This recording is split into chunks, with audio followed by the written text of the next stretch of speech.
മൂവാറ്റുപുഴയിൽ KSRTC സർവീസിനെ ചൊല്ലി LDF UDF തർക്കവും കയ്യാങ്കളിയും. മൂവാറ്റുപുഴ കല്ലൂർക്കാട് ബസ് സർവീസിനെ ചൊല്ലിയാണ് വിവാദം.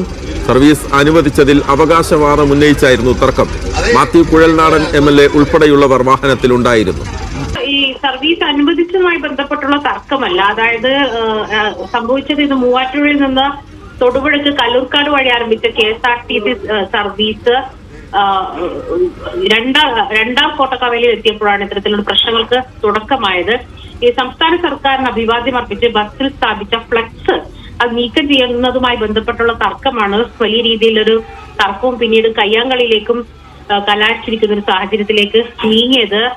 സൂചിപ്പിച്ചതുപോലെ തന്നെ ബസ്സിൽ മാത്യു കുഴൽനാടൻ MLA ഉണ്ടായിരുന്നു. മാത്രമല്ല ഈ ബസ് സർവീസ് ആരംഭിക്കുന്നതുമായി ബന്ധപ്പെട്ട് പലതരത്തിൽ ഉള്ള വിവാദങ്ങൾ നേരത്തെ ഉണ്ടായിരുന്നു. പക്ഷെ നിലവിൽ വിവാദങ്ങൾക്ക് അടിസ്ഥാനമില്ല.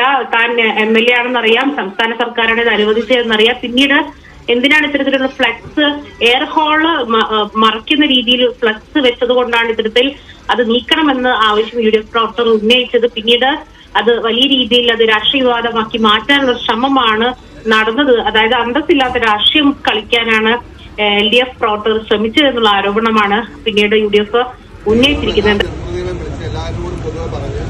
വളരെ ഭംഗിയായി വളരെ സന്തോഷകരമായി എല്ലാവരും ഉൾപ്പെടുത്തി അവിടെ നിന്ന് തുടങ്ങിയ ഒരു ബസ് റൂട്ടാണ്. ഈ റൂട്ടില് ആദ്യമായിട്ടാണ് KSRTC വരുന്നത്.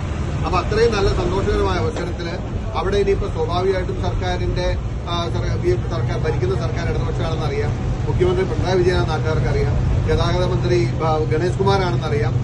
മൂവാറ്റുപുഴയിൽ MLA ഞാനാണെന്നറിയാം. സ്വാഭാവികമായിട്ടും നമുക്ക് അതിനുശേഷം അവർക്ക് സ്വീകരണം നൽകണമെന്ന ഒരു അവസരം സ്വീകരണം നൽകി.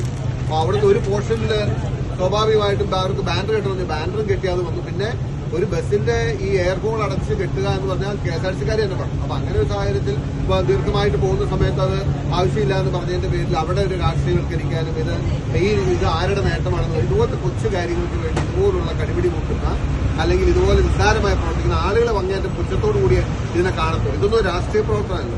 ഇതൊന്നും അല്ല രാഷ്ട്രീയ പ്രവർത്തനം. രാഷ്ട്രീയ പ്രവർത്തനം ജനങ്ങളെ സേവിക്കുന്ന ജനങ്ങളുമായി ബന്ധപ്പെട്ട കാര്യങ്ങൾ ചെയ്യുന്നതിലാണ്. അല്ലാണ്ട് ഇതാണ് രാഷ്ട്രീയം എന്ന് എനിക്ക് തോന്നുന്നില്ല. വളരെ നിർഭാഗ്യകരമായ ഒരു നിലപാടാണ് ഈ കാര്യത്തിൽ CPM സ്വീകരിച്ചത്. എന്തിനു വേണ്ടിയിട്ടാണ് നേതാക്കന്മാർ അറിഞ്ഞിട്ടാണെന്ന് അറിയില്ല. മൂവാറ്റുപുഴയിലെ എല്ലാ കാര്യങ്ങളിലും സമാനമായ നിലപാടാണ് അവർ എടുക്കുന്നത്. ഏത് ചെറിയ കാര്യവും ഏത് വലിയ കാര്യവും ചെയ്താൽ അത് MLAക്ക് അതിന്റെ ക്രെഡിറ്റ് കിട്ടുന്നതുകൊണ്ടായിരിക്കും. ഞാൻ ആരുടെയും ക്രെഡിറ്റ് എടുക്കാൻ പോയിട്ട് ആരോടും അവകാശം ഉന്നയിച്ചിട്ടില്ല. പക്ഷേ ഇത് അല്ലസർ മെഡിക്കൽ കോളേജും അവരുടെ ഇനീഷ്യേറ്റീവില് ഉണ്ടായ ഒരു സർവീസാണ്. എന്നിട്ട് ഈ നിലയിൽ ചെയ്തത് വളരെ നിർഭാഗ്യകരമായി പോയി. വളരെ രാഷ്ട്രീയവൽക്കരിക്കേണ്ട ഒരു കാര്യമില്ല. അങ്ങേയറ്റം മോശമായി പോയെന്നാണ് എന്റെ അഭിപ്രായം.